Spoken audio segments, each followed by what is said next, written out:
موجودين النهارده وامثالهم اللي خلصوا على محمود علاء، واللي خلصوا على ابو بكر، واللي خلصوا على زكريا الوردي، واللي واخديننا واحد واحد.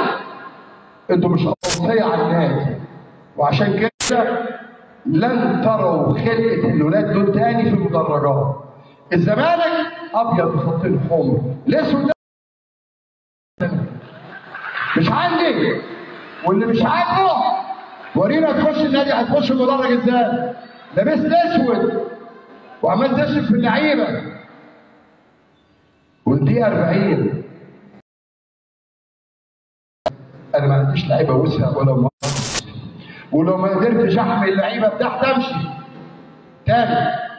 اللعيبه بتغلط، عاملين عقوبات مشدده، قاطعين وسطهم، كاسرين وسطهم في غرامات. انما تقول لعيبه وسخه يا اولاد الوسخه، انت مين يالا خايف؟ انت مش جمهور الزمالك، جمهور الزمالك جمهور عظيم في الملايين ورا فريقه في كل مكان، ما احنا شفناهم في السعوديه وفي الامارات وهنا في مصر.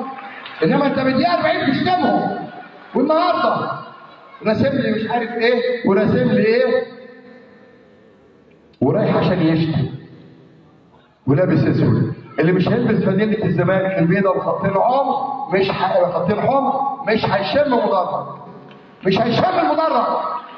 الفوضى خلصت، انتوا اللي ضيعتونا. انا عندي احسن لعيبه، سيبك من 2 3 لعيبه مش مستوى الزمالك. انا بقول اهو، وهيتكلوا على الله.